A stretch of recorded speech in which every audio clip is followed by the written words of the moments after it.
ಓಂ ಶಾಂತಿ ವೀಕ್ಷಕರೇ, ಅಭಿಮಾನಿಗಳೇ, ಗುರುಮಕ್ಕಳೇ, ಭಕ್ತರೇ, ನಿಮ್ಮೆಲ್ಲರಿಗೂ ಒಳ್ಳೆಯದಾಗಲಿ ಮಿತ್ರರೇ. ನೋಡಿ, ನಿಮಗೆ ಯಾರ್ಯಾರು ಹಿಂದೆ ಮಿತ್ರರಿದ್ರೋ ಬಿಟ್ಟೋದ್ರೋ ಗೊತ್ತಿಲ್ಲ. 6 ವರ್ಷದಿಂದ ಈ ಒಂದು ಮಂಡೂಕ ನನ್ನ ಜೊತೆ ಇದ್ದಾರೆ. ಈ ಮಂಡೂಕ 6 ವರ್ಷದಿಂದ, ಈಗ 7ನೇ ವರ್ಷ. 6 ವರ್ಷದ ಹಿಂದೆ, ಆಗ ಮಾರ್ಚ್ ತಿಂಗಳು, ಏಪ್ರಿಲ್ ತಿಂಗಳು 2019ನೇ ಇಸ್ವಿ ನಾನು ಇಲ್ಲಿ ಬಂದೆ. ಆಗ ಇದು ಚಿಕ್ಕ ಮರಿ ಇತ್ತು, ಚಿಕ್ಕದಾದ ಪುಟ್ಟದಾದ ಮರಿ. ನಾನು ಪಾತ್ರೆಗಳೆಲ್ಲ ಇಲ್ಲಿ ಬಾತ್ರೂಮಲ್ಲಿ ಕ್ಲೀನ್ ಮಾಡ್ತೀನಿ. ನೋಡಿ, ಅದೇ ಬಾಗಿಲು. ಆ ಬಾಗಿಲು ತೆಗೆದು ಒಳಗಡೆ ಹೋದರೆ ಬಾತ್ರೂಮ್ ಟಾಯ್ಲೆಟ್ ಇರುತ್ತೆ. ಅಲ್ಲೇ ನಾನು ಅಡುಗೆ ಮನೆಯ ಪಾತ್ರೆಗಳನ್ನು ಕ್ಲೀನ್ ಮಾಡೋದು. ಆಗ ಚಿಕ್ಕ ಪುಟ್ಟ ಮರಿ ಇದು ನನ್ನ ಅಕ್ಕಪಕ್ಕ ಓಡಾಡ್ಕೊಂಡಿರ್ತಿತ್ತು. ಇದ್ರ ಜೊತೆಗೆ ಇನ್ನೂ ನಮ್ಮ ಮನೆ ಒಳಗೆ ಒಂದು 2 ಇದ್ದವು. ಟೋಟಲಾಗಿ ಒಂದು 3-4 ಇದ್ದವು. ಆದರೆ ಫಸ್ಟ್ ಟೈಮ್ ಇದು ಒಂದೇ ಇತ್ತು. ಆಮೇಲೆ ಒಂದು 2 ಬಂತು. ಆಮೇಲೆ ಕೆಲವು ಕಡೆ ನೀರೆಲ್ಲ ತಗೊಂಡು ಬಂದೆ. ಕೆಲವು ಕಡೆ ಈ ಕೃಷಿ ಹೊಂಡ ಅಂತಾರೆ, ಕೃಷಿ ಹೊಂಡಗಳಲ್ಲಿ ನೀರು ತಗೊಂಡು ಬಂದೆ ನಾನು. ಆಗ ನೀರಿನಲ್ಲಿ ಸ್ವಲ್ಪ ಕೊಳಚ ನೀರಿತ್ತದು. ಕೃಷಿ ಹೊಂಡದಲ್ಲಿ ನೀರೆಲ್ಲ ಖಾಲಿಯಾಗಿತ್ತು, ಕೊಳಚ ನೀರಿತ್ತು. ಆ ನೀರಿನಲ್ಲಿ ಸಾಕಷ್ಟು ಕಪ್ಪೆಗಳ, ಈ ಮಂಡೂಕಗಳ ಮೊಟ್ಟೆಗಳಿತ್ತು. ಅವುಗಳು ಇರೋದು ನನಗೆ ಗೊತ್ತಿಲ್ಲ. ಇಲ್ಲಿ ತಗೊಂಡು ಬಂದುಬಿಟ್ಟೆ. ಅದು ಬಾತ್ರೂಮ್ ಟಾಯ್ಲೆಟ್ಗೆ ಯೂಸ್ ಮಾಡಿದೆ, ಟಾಯ್ಲೆಟ್ ರೂಮ್ಗೆ. ಅದು ನಮ್ಮ ಪಿಟ್ಟು ಸೇರಿ ಸಾಕಷ್ಟು ಮರಿಗಳು ಹೊರಗಡೆ ಬಂತು. 1 ಅಲ್ಲ, 2 ಅಲ್ಲ, 50 ಅಲ್ಲ, 100 ಮರಿಗಳು ಹೊರಗಡೆ ಬಂತು. ಆಮೇಲೆ ಸುಸ್ತು ನಾನು. ತುಂಬ ಫೀಲ್ ಆಯಿತು. ಅಯ್ಯೋ, ಇಷ್ಟೊಂದು ಎಲ್ಲಿಂದ ಬಂತು ಅಂತ. ಅವನ್ನೆಲ್ಲ ತಗೊಂಡೋಗಿ ಎಲ್ಲೋ ದೂರ ಬಿಟ್ಟು ಬಂದೆ. ಲಾಸ್ಟ್ಗೆ ಎಲ್ಲ ಖಾಲಿ ಆಯಿತು. ಆಮೇಲೆ ಕೃಷಿ ಹೊಂಡಗಳಲ್ಲಿ ನೀರು ತರೋದು ಬಿಟ್ಬಿಟ್ಟೆ. ಆದರೆ ಆ ಟೈಮಲ್ಲಿ ಸಾಕಷ್ಟು ಶಂಖ ಹುಳುಗಳು ಬೇರೆ ಇನ್ನೂ ಏನೇನೋ ಬಂದು ಸೇರಿಕೊಂಡ್ವು. ಆದರೆ ಅವೆಲ್ಲ ಸೇರ್ಕೊಂಡ್ಮೇಲೆ ಸಾಕಷ್ಟು ಖಾಲಿ ಆದವು. ಅನಂತರ ಎಲ್ಲ ಖಾಲಿ ಆದಮೇಲೆ ಈಗ ಮೊದಲು ಯಾವುದು ಹಿಂದೆ ಮಂಡೂಕ ನನ್ನ ಜೊತೆ ಇತ್ತು, ಒಂದೇ ಒಂದು ಒಂಟಿಯಾಗಿ, ಅದೇ ಇವತ್ತು ಇದೆ. ನೀವು ನೋಡಿದ್ರಿ. ಅದು ಚಿಕ್ಕದಾಗಿತ್ತು ಮೊದಲು, ಆಮೇಲೆ ದೊಡ್ಡದಾಯಿತು. ಅದ್ರ ಜೊತೆ ಈ ಶಂಖ ಹುಳುಗಳೆಲ್ಲ ಸೇರಿಕೊಂಡ್ವು. ಈಗ ಮಳೆ ಬಂದರೆ ರಾತ್ರಿ ಹೊತ್ತು ಈ ಶಂಖ ಹುಳುಗಳು ಹೊರಗಡೆ ಬರ್ತವೆ. ಸುಮಾರು 20ಕ್ಕೂ ಹೆಚ್ಚಾಗಿ ಶಂಖ ಹುಳುಗಳು ಇಲ್ಲಿದ್ದಾವೆ ನಮ್ಮ ಮನೆ ಮುಂದೆ. ನೀವು ನೋಡ್ಬೋದು, ಕತ್ತಲಲ್ಲಿ ರಾತ್ರಿ ಟೈಮ್ ವಿಡಿಯೋ ಮಾಡ್ತಾಯಿದ್ದೀನಿ. 25ನೇ ತಾರೀಕು 9ನೇ ತಿಂಗಳು ರಾತ್ರಿ 2025ನೇ ಇಸ್ವಿ. ನೋಡಿ, ಇದು ನಮ್ಮ ಬಾಗಿಲು.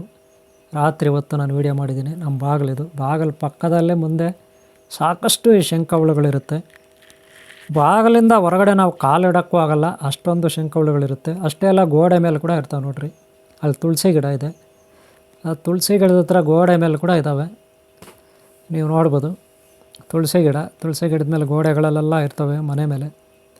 ಮನೆ ಮುಂದೆ ಬಾಗಿಲ ಹತ್ರ ಅಷ್ಟೇ. ಇವೆಲ್ಲ ನನ್ನ ಜೊತೆಯ ಮಿತ್ರರು ಅಥವಾ ಭಕ್ತರು ಅಥವಾ ಶಿಷ್ಯರು ಅಥವಾ ಅಭಿಮಾನಿಗಳು. ನಿಮಗೂ ನಿಮ್ಮ ಜೀವನದಲ್ಲಿ ಸಾಕಷ್ಟು ಮಂದಿ ಮಿತ್ರರು ಬಂದಿರ್ತಾರೆ, ಮಿತ್ರರು ಹೊರಟೋಗಿರ್ತಾರೆ, ಬಿಟ್ಟು ಹೋಗಿರ್ತಾರೆ, ಶತ್ರುಗಳು ಆಗಿರ್ತಾರೆ. ಎಷ್ಟೋ ಜನ ಮಿತ್ರರು ಆಗ್ತಾರೆ. ನಮ್ಮ ಹತ್ರ ಏನೂ ಸಿಕ್ಕಿಲ್ಲ ಅಂದರೆ, ನಮ್ಮ ಹತ್ರ ದುಡ್ಡಿಲ್ಲ, ಕಾಸಿಲ್ಲ, ವ್ಯವಹಾರ ಇಲ್ಲ ಅಂದರೆ ಓಡೋಗ್ತಾರೆ ನಮ್ಮನ್ನು ಬಿಟ್ಟು.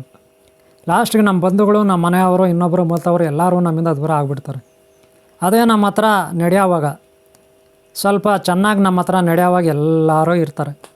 ಆಮೇಲೆ ನೋಡ್ರಿ, ನಾವು ಸ್ವಲ್ಪ ಡಲ್ ಆದರೆ ಸಾಕು, ಆರ್ಥಿಕವಾಗಿ ವ್ಯವಹಾರದಲ್ಲಿ ಎಲ್ಲ ಓಡೋಗ್ಬಿಡ್ತಾರೆ. ಆದರೆ ಪ್ರಾಣಿಗಳು, ಪಕ್ಷಿಗಳು ಹಂಗಲ್ಲ. ಈ ಪ್ರಕೃತಿ ಹಂಗಲ್ಲ. ನಾವು ಒಂದು ತುತ್ತು ಊಟ ಹಾಕಿದರೆ ನಾಯಿಗಳಿಗೆ ಅಥವಾ ಪ್ರಾಣಿಗಳಿಗೆ, ಅವು ಜೀವ ಇರೋವರೆಗೂ ನಮ್ಮನ್ನು ಮರೆಯೋದಿಲ್ಲ. ನಾವು ಒಂದು ಸಹಾಯ ಮಾಡಿದ್ರೆ, ಅವಿಗೆ ಒಂದು ತುತ್ತು ಊಟ ಹಾಕಿದರೆ ಅವು ನಮ್ಮನ್ನು ಮರೆಯಲ್ಲ. ಇವು ಶಾಶ್ವತವಾದ ಮಿತ್ರರು ನಮಗೆ, ಅಭಿಮಾನಿಗಳು, ಭಕ್ತರು, ಶಿಷ್ಯರು ಅಂತ ಹೇಳ್ಕೊಳ್ಳಿ. ಆದರೆ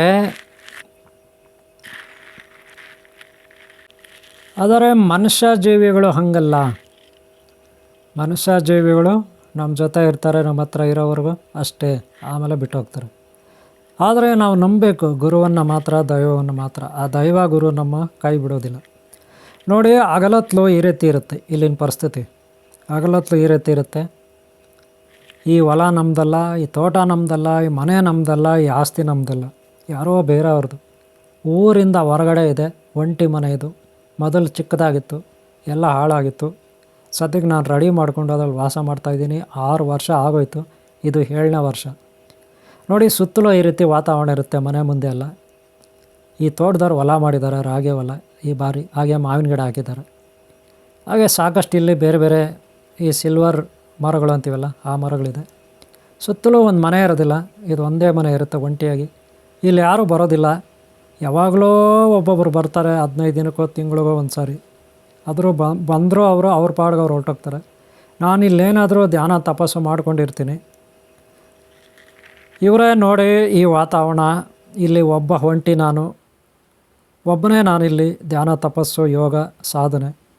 ಆದರೆ ನನ್ನ ಜೊತೆಗೆ ನೀವು ನೋಡಿದ್ರಲ್ಲ, ನನ್ನ ಜೊತೆಗಿಲ್ಲಿ ಈ ಸ್ನೇಹಿತ ಮಿತ್ರ ಭಕ್ತ ಮಾತ್ರ ಇರ್ತಾನೆ. ಈಗ ಇವನು ಭಾಳ ಚಿಕ್ಕದಾಗಿದ್ದ, ಮೊದಲು ಭಾಳ ಚಿಕ್ಕದಾಗಿದ್ದ. ಇಷ್ಟೇಷ್ಟಿತ್ತು. ಇದು ಹೆಣ್ಣೋ ಗಂಡೋ ಗೊತ್ತಿಲ್ಲ ನನಗೆ. ಆದರೆ ಇಲ್ಲೇ ವಾಸ ಮಾಡ್ತಾನೆ. ರಾತ್ರಿ ಹೊತ್ತು ಹೊರಗಡೆ ಬರ್ತಾನೆ, ಒಂದು 9:30 ಗಂಟೆ ಮೇಲೆ ಹೊರಗಡೆ ಬರ್ತಾನೆ. ಅವನ ಪಾಡ್ಗೆ ಅವನೋಗಿ ಅವನ ಮನೆ ಇರುತ್ತೆ ಒಂದು, ಅಲ್ಲಿ ವಾಸ ಮಾಡ್ತಾನೆ. ಆಮೇಲೆ ರಾತ್ರಿ ಓಡಾಡ್ಕೊಂಡು ಈ ಮನೆ ಹತ್ರ ಬರ್ತಾನೆ.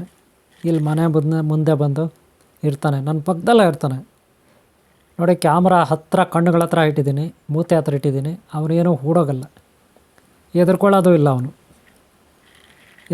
ಇಲ್ಲ. ಅದು ನನ್ನ ಅದರ ಪಾಡಿಗೆ ಅದು ಇರುತ್ತೆ, ನನ್ನ ಜೊತೆಯಲ್ಲಿರುತ್ತೆ. ನೋಡಿ, ನನ್ನ ಪಕ್ಕದಲ್ಲೇ ಕೂತು ಈಗ ತೋರಿಸ್ತೀನಿ ನಾನು. ನೋಡಿ, ನನ್ನ ಪಕ್ಕದಲ್ಲೇ ಕೂತಿದ್ದೀನಿ ನಾನು. ನಿಮಗೆ ವೀಡಿಯೋನಲ್ಲಿ ಈಗ ನಾನು ತೋರಿಸ್ತೀನಿ ನಿಮಗೆ. ಪಕ್ಕದಲ್ಲೇ ಇದೆ ನೋಡಿರಿ, ಗೊತ್ತಾಯ್ತಲ್ಲ, ಪಕ್ಕದಲ್ಲೇ ಇದೆ ನೋಡಿರಿ, ಅಲ್ಲೇ ಇರುತ್ತೆ. ನೋಡಿದ್ರಲ್ಲ, ಇಷ್ಟೇ ಇರುತ್ತೆ, ಓಡೋದಿಲ್ಲ. ಹಂಗಲ್ಲ, ಅವನು ಓಡೋಗಲ್ಲ, ಹೆದರ್ಕೊಳ್ಳೋದಿಲ್ಲ. ಸದ್ಯಕ್ಕೆಲ್ಲಿ ಬರೀ ಮಂಡೂಕ ಅಷ್ಟೇ ಅಲ್ಲ, ಸಾಕಷ್ಟು ನಾಗದೇವತೆಗಳೆಲ್ಲ ಬರ್ತಾರೆ. ನಾಗದೇವತೆಗಳು ಇಲ್ಲಿ ಬರ್ತಾರೆ. ನೋಡಿ, ಇದೇ ಬಾತ್ರೂಮ್ ಟಾಯ್ಲೆಟ್ ಒಳಗೆ ನುಗ್ಗಂಥದ್ದು, ಅದೇ ಬಾಗಿಲಲ್ಲಿ ನುಗ್ತಕ್ಕಂಥ ನಾಗದೇವತೆಗಳು ಹಾಗಾಗಿ ಇಲ್ಲಿ ಬರ್ತಾರೆ, ಹೋಗ್ತಾರೆ. ಆದರೆ ಅವ್ರ ಪಾಡ್ಗೆ ಅವ್ರು ಬರ್ತಾರೆ, ಅವ್ರ ಪಾಡ್ಗೆ ಹೋಗ್ತಾರೆ. ಗೊತ್ತಾಯ್ತಲ್ಲ, ನಾನು ತೋರಿಸ್ತೀನಿ ಈಗ. ನಾಗದೇವತೆಯೂ ತೋರಿಸ್ಬಿಡ್ತೀನಿ ನಿಮಗೆ. ಒಂದು ನಾಗದೇವತೆಯೂ ನಿಮ್ಗೆ ತೋರಿಸ್ಬಿಡ್ತೀನಿ. ನೋಡಿ, ಇದೇ ಬಾಗಿಲ ಹತ್ರ ಬರ್ತಾರೆ. ನೋಡಿ, ಅದೇ ಬಾಗಿಲು, ಅಲ್ಲಿಂದನೇ ಒಳಗೆ ಓಡೋಗ್ತಾರೆ. ಇದೇ ಬಾಗಿಲ ಹತ್ರ ಬಂದು ಅಲ್ಲಿಂದನೇ ಒಳಗೆ ಓಡಾಕ್ತಾರೆ. ಮನೆ ಒಳಗೂ ಬರ್ತಾರೆ, ನಮ್ಮ ಮನೆ ಒಳಗೂ ಬರ್ತಾರೆ ನಾಗದೇವತೆಗಳು. ಸದ್ಯಕ್ಕಿಲ್ಲಿ ಈ ಮಂಡೂಕ ನಾಗದೇವತೆಗಳು ಎಲ್ಲರೂ ಅನ್ಯೋನ್ಯವಾಗಿದ್ದಾರೆ. ದ್ವೇಷ ಭಾವನೆ ಇಲ್ಲದೆ ಇದ್ದಾರೆ. ದ್ವೇಷ ಮಾಡೋದಿಲ್ಲ, ಯಾರಿಗ್ಯಾರು ಫೈಟ್ ಮಾಡೋದಿಲ್ಲ. ಅವ್ರ ಪಾಡಿಗೆ ಅವ್ರು ಇರ್ತಾರೆ ಆದಷ್ಟು. ಹಾಗೆ ಇರಬೇಕನ್ನೋದು ಕೂಡ ನನ್ನ ಅಭಿಲಾಷೆ. ಇದೇ ಯೂಟ್ಯೂಬ್ ಚಾನಲಲ್ಲಿ 8ನೇ ತಾರೀಕು 5ನೇ ತಿಂಗಳು 2023ನೇ ಇಸ್ವಿ 3 ಗಂಟೆ ಬೆಳಗ್ಗೆ ನಾನು ಅಪ್ಲೋಡ್ ಮಾಡಿದ್ದೀನಿ ವಿಡಿಯೋನ.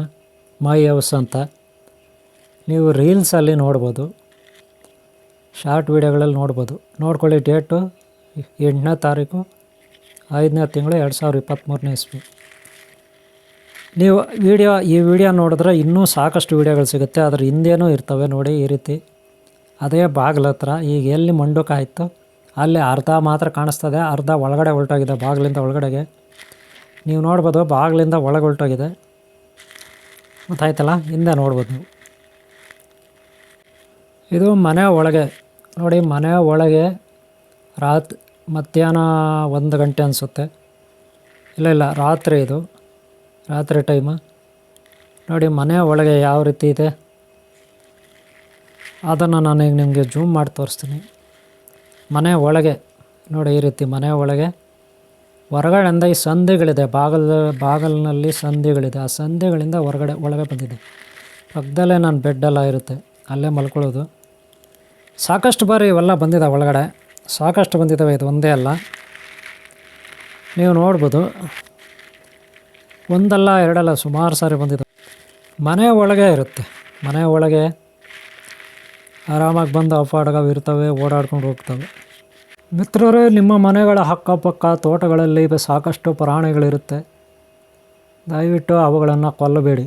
ಆಸೆಯೇ ದುಃಖದ ಮೂಲ, ಹಿಂಸೆಯೇ ಮಹಾಪಾಪ, ಅಹಿಂಸೆಯೇ ಮೋಕ್ಷಕ್ಕೆ ಮಾರ್ಗ, ಭಕ್ತಿ ಮತ್ತು ಧ್ಯಾನವೇ ನಿತ್ಯ ಸತ್ಯ. ಈ ತತ್ವವನ್ನು ಪರಿಪಾಲನೆ ಮಾಡಿ. ನಿಮಗೆ ಮುಂದೆ ಒಳ್ಳೆಯದಾಗುತ್ತೆ. ಪಾಪ ಕರ್ಮಗಳಿಗೆ ಗುರಿ ಆಗಬೇಡಿ. ಪ್ರತಿ ಪ್ರಾಣಿ, ಪ್ರತಿ ಸಸ್ಯ, ಪ್ರತಿ ಗ್ರಹ, ತಾರೆ, ನಕ್ಷತ್ರ, ನದಿ, ಸಾಗರ, ಪರ್ವತಗಳು, ಬೆಟ್ಟ ಗುಡ್ಡಗಳು, ಈ ಪ್ರಕೃತಿಯ ಇಂಚಿಂಚು ಪ್ರತಿ ಕಣ ಕೂಡ ಪರಬ್ರಹ್ಮ ಸ್ವರೂಪವಾಗಿದೆ. ಪರಬ್ರಹ್ಮ ಸ್ವರೂಪವಾಗಿದೆ ಪ್ರತಿ ಕಣ ಕೂಡ. ಪ್ರತಿ ಜೀವಿಯಲ್ಲೂ ವಸ್ತುವಿನಲ್ಲೂ ಭಗವಂತ ಇರ್ತಾನೆ. ಅದಕ್ಕೆ ಎಲ್ಲ ಕಡೆ ನಾವು ಭಗವಂತನನ್ನು ನೋಡಬೇಕು. ಆವಾಗಲೇ ನಾವು ಸಚ್ಚಿದಾನಂದ ಸ್ವರೂಪರಾಗ್ತೀವಿ. ಅದಕ್ಕೆ ನಾವು ಗೌರವಿಸಬೇಕು, ಎಲ್ಲ ಪ್ರಾಣಿಗಳನ್ನು ಗೌರವಿಸಬೇಕು. ಹಾಗಂತ ದುಷ್ಟ ಪ್ರಾಣಿಗಳು ನಮಗೆ ತೊಂದರೆ ಮಾಡ್ತವೆ. ಹಾಗಂತ ದುಷ್ಟ ಪ್ರಾಣಿಗಳನ್ನು ನಾವು ಗೌರವಿಸ್ಬೇಕು ಅಂತಲ್ಲ, ಅವು ಪಾಡ್ಗೆ ಹೋಗ್ತವೆ ಬಿಡಿ. ಆದರೆ ನಾವು ಅನ್ಯಥಾ ಯಾವುದೇ ಪ್ರಾಣಿಗಳಿಗೆ ಹಿಂಸೆ ಮಾಡಬಾರ್ದು. ಓಕೆ ಅವರೇ, ನಿಮ್ಗೆ ಒಳ್ಳೆಯದಾಗಲಿ. ಈ ವಿಡಿಯೋ ನಿಮ್ಗೆ ಇಷ್ಟ ಆಗಿದೆ ಅಂದ್ಕೊತೀನಿ. ಒಂದು ಲೈಕ್ ಮಾಡೋದು ಮರಿಬೇಡಿ. ಹಾಗೆ ಹಿಂದಿನ ವಿಡಿಯೋಗಳು ನೋಡಿ, ಮುಂದಿನ ಭಾಗಗಳು ನೋಡಿ. ಇಷ್ಟ ಆದರೆ ವಿಡಿಯೋ ಒಂದು ಲೈಕ್ ಮಾಡಿ. ಹಾಗೆ ನಿಮ್ಮದೇ ಆದ ಭಾವನೆಗಳನ್ನು ಹಂಚಿಕೊಳ್ಳಿ.